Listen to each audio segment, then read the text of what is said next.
Hey guys, this will be my 21-week pregnancy after a micro preemie update.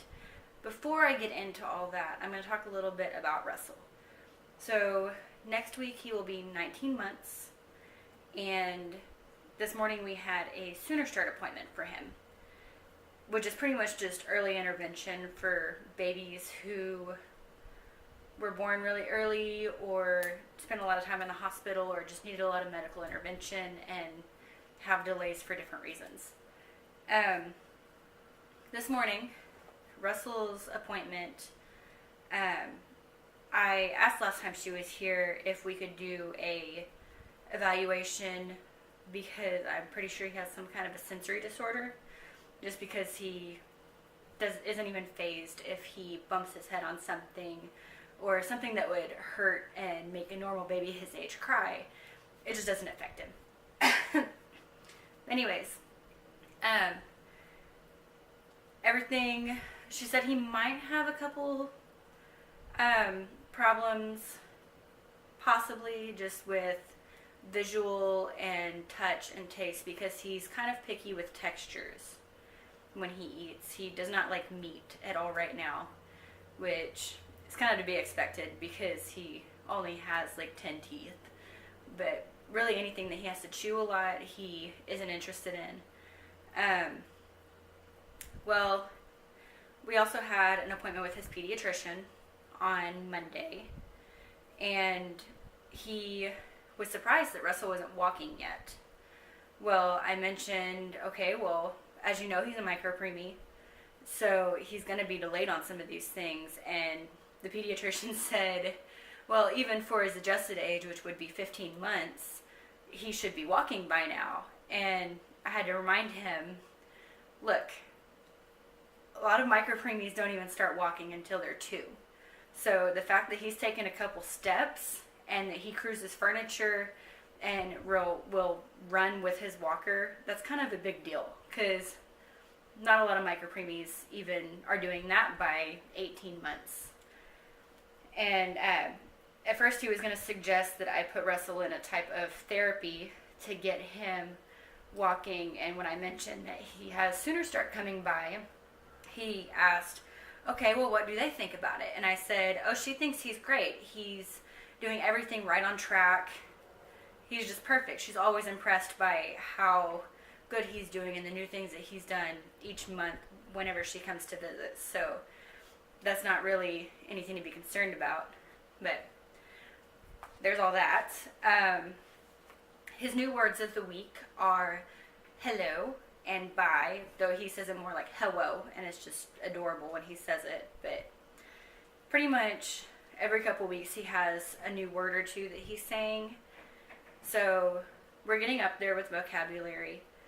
The new things he does recently, he gives me a little bit of trouble now when I go to change his diaper or change his clothes. He will start fighting me because he doesn't like to be on his back and he just wants to play. Typical toddler behavior. He finally took his first steps last week. My brother was actually over here and he was standing without holding anything, and I said, oh, Jesse, you have to look. Russell's standing, he's not holding anything.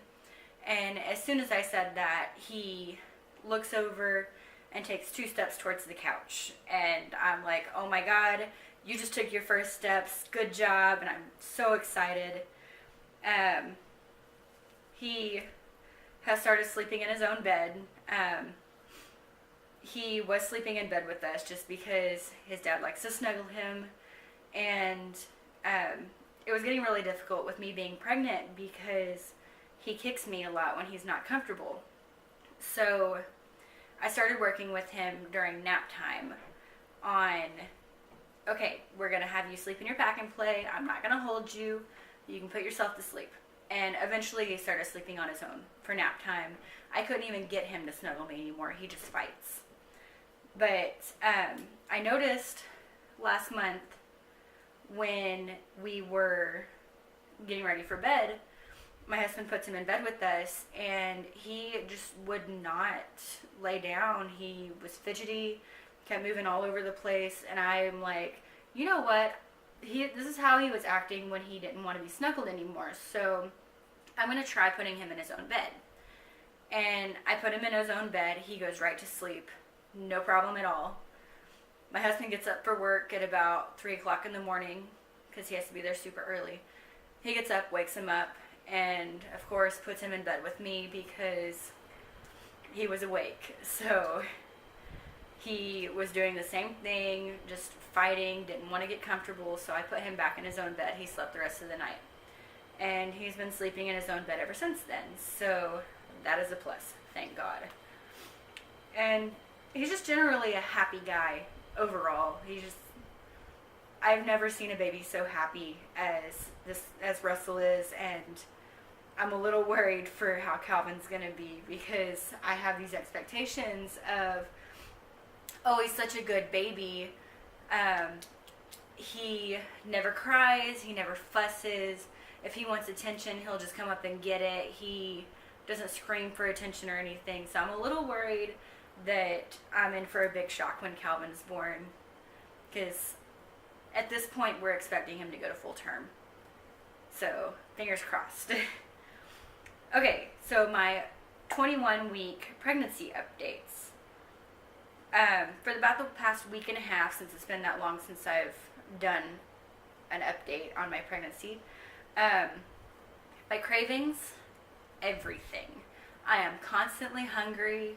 I am always wanting chocolate, like McDonald's, which I swore I was going to try not to eat during this pregnancy just because I'm trying to have a healthier diet. But I just want everything this week. Like I said, chocolate. I'm trying to cut back on that just because I have my glucose test coming up and I don't want to end up having gestational diabetes. Really, I still crave the healthy stuff. Like, I'll see a salad and I'm like, oh, I want that. I'll see a steak, and steak is my go-to whenever I go out to eat. I just want it. I want it medium or medium well, which I'm not really supposed to have it bloody, but it's what I want. I always try to go ahead and get well done. Vegetables, I've been having a lot of smoothies lately. I'm eating all the time, and I feel like I'm never full, which is completely different from a couple weeks ago. I was barely ever hungry.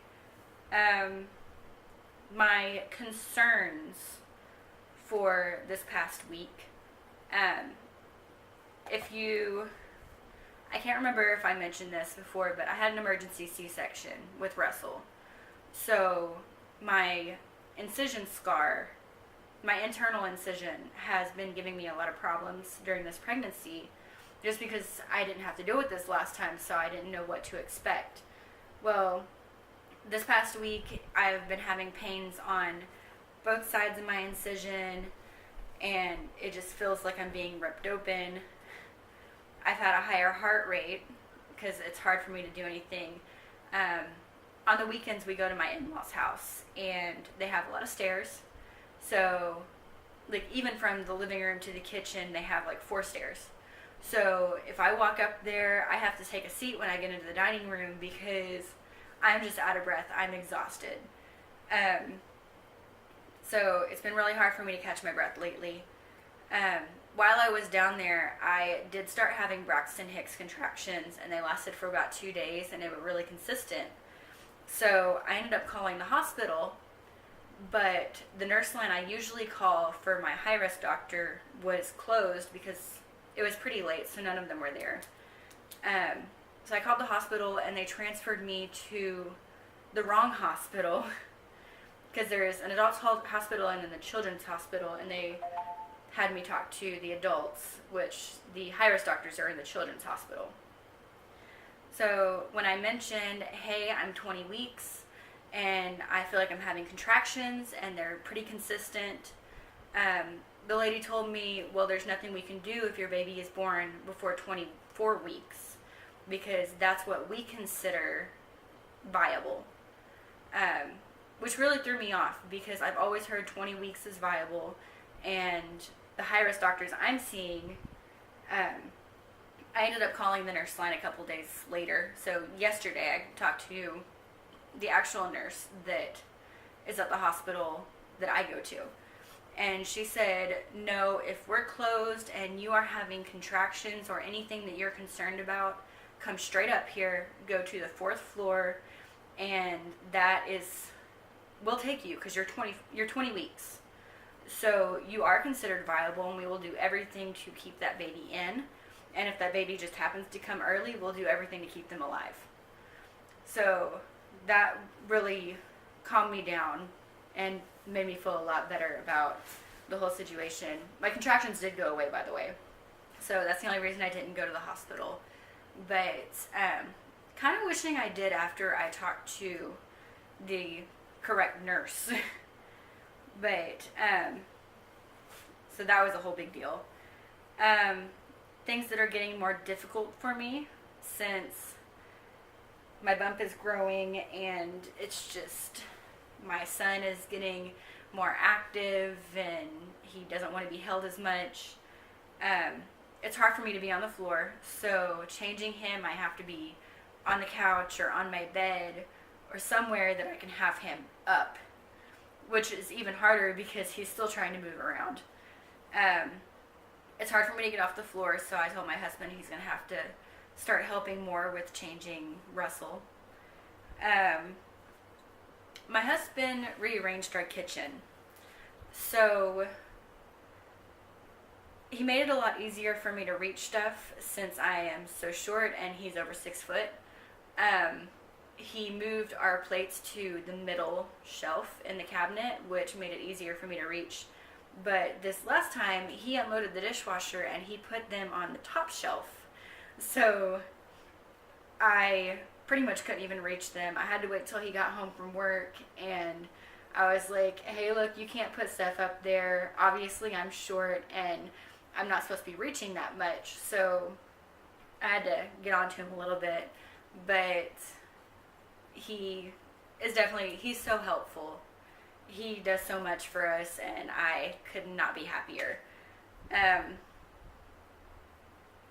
have a photo shoot coming up with my sister, who is 12 weeks ahead of me. So she is, I'm 21 weeks now. She is 33 weeks. We have a photo shoot coming up in about 4 weeks. Yeah. I'll be 25 weeks and she'll be almost 38, like right before she hits 38 weeks. And I'm a little worried about that just because of how early Russell came, because I had him at 25 weeks and 6 days. And so I'll be cutting it close. She'll be almost 38 weeks, so I know that she's going to be miserable for this, but hey, we will try to make it work, make it a short shoot, and hopefully we can get through it without either of us having our baby on the spot, because that would not be good. Last night I went to bed and I noticed that Calvin moves so much more than his brother did, even at this point. As you know, if you watched my other videos, Russell had a 2-vessel cord, or single vessel cord.